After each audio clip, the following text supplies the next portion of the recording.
일상생활에 궁금한 과학 이야기를 친절하게 해설해드리는 광마더 한선아입니다. 오늘은 어떤 이야기가 준비되어 있을까요, 박사님? 요즘 휴대전화 없는 분 안 계시죠? 요즘 판매하는 휴대전화는 모두 5G라고 우리가 이야기를 하죠.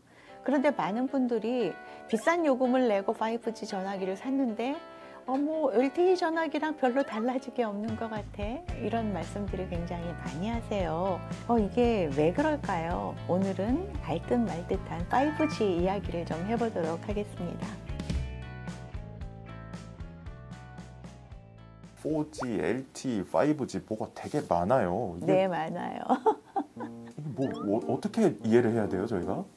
이 G라는 것은 제너레이션, 세대를 이야기를 하고요. 제일 먼저 1세대 무선 전화기는 아날로그 방식이었어요. 단순히 통화만 가능했던 전화기였어요. 2세대 전화기는 우리가 피처폰이라고 이야기해서 이렇게 반으로 딱 접던 M사의 폰도 있고, 디지털을 이용을 했기 때문에 문자 전송이 처음으로 가능하게 된 게 2세대 전화기였어요. 3세대부터는 전부 다 디지털이에요. 그 세대를 나누는 것은 속도, 통신 속도를 가지고 이야기를 해요. 통신 속도가 빨라지는 것은 굉장히 주파수대를 더 다른 것을 쓴다든가 이런 여러 가지 원인에 의해서 통신 속도가 빨라지는데, 대개 세대가 넘어갈 때마다 속도가 10배가량 빨라졌다라고 이해를 하시면 될 것 같습니다. 3세대부터는 영상통화가 가능하게 되었죠. 4세대는 그것보다 훨씬 더 빨라졌습니다. 화상통화하거나 동영상 보는데 크게 어려움을 못 느끼실 거예요. 그러면 5세대는 무엇이냐? 5세대는 4세대보다 20배나 더 빨라진 그런 통신 방식을 이용을 하는 전화기를 이야기하고요. 이 4세대와 5세대 사이의 차이를 전화만 하면서는 잘 못 느끼겠다라고 생각하는 거는 어찌 보면은 당연한 거예요. 왜냐하면은 5세대 통신부터는 전화기만을 대상으로 하지 않기 때문이죠.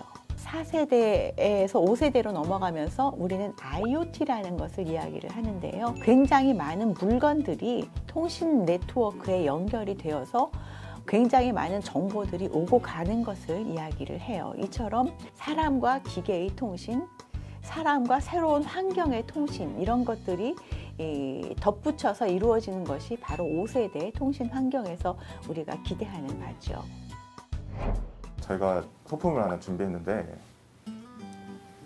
이거 되게 오랜만에 보시지 않아요? 아, 네. 전원 한번 켜보시겠어요? 전원이 아직도 들어오나요? 와, 전원이 들어왔습니다. 이게 실제로 제가 지금으로부터 12년 전에 쓰던 전화기를 가져왔어요. 뒤에 보면은 카메라가 달려있거든요. 네네네네. 카메라가 그렇다면 달려있죠. 저거는 피처폰인데 네. 2G예요, 3G예요? 속도로 따지면 2G폰이 맞습니다. 그래서 2G폰부터 카메라가 달렸는데요. 이때 찍은 사진들 지금 다시 소환해서 보면은 이 확대하면은 화소 다 깨져요. 이 해상도가 낮은 카메라를 달 수밖에 없었던 것은 카메라 기술이 없어서라기보다는 여기서 찍은 사진을 전송을 하려면은 그 정도 사이즈의 사진이 가장 적당히 있기 때문에 그런 카메라를 달았다고 볼 수가 있는 거죠. 중간에 LTE라는 게 하나 들어가 있어요. 그 LTE는 또 전혀 다른 개념인가요? LTE도 사실은 4G를 LTE라고 이야기하는데요. LTE는 특별한 기술 용어도 아니고요. 롱텀 이볼루션이라는 것의 약자예요.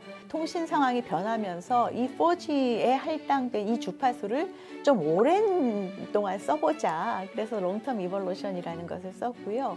사실 여기서 주파수 얘기 제가 계속 하잖아요.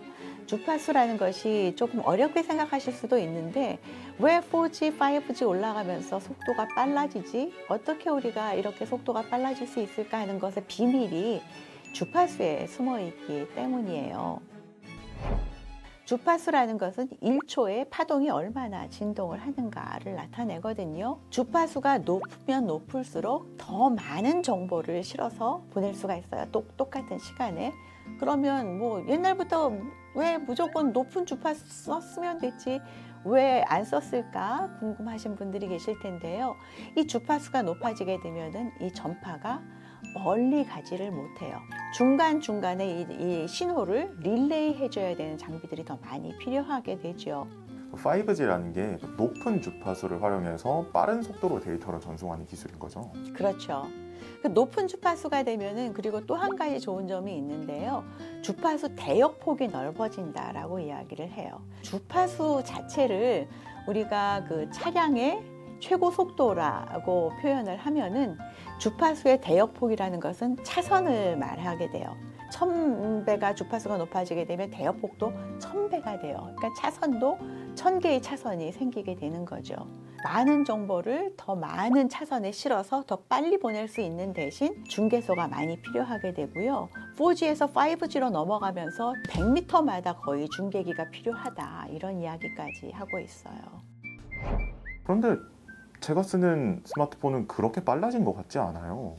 사실은 두 가지 이유가 있다고 볼 수 있을 것 같아요. 첫 번째 이제 사람이 느끼는 속도의 한계 때문인데요. 지금 우리가 4G 폰을 가지고 있든 5G 폰을 가지고 있든 영상 통화를 한다든가 동영상을 보는데 끊김이 없다든가 하는 건 똑같거든요. 사실 그 정도는 4G로도 충분하니까. 그래서 빨라진 걸 못 느낀 거예요. 더 빠른 속도가 필요한 서비스가 아직 없기 때문이다. 두 번째는 장비 이야기인데요. 굉장히 더 높은 주파수를 서비스할 수 있는 통신 장비들을 통신 업체들이 설치를 해야 돼요.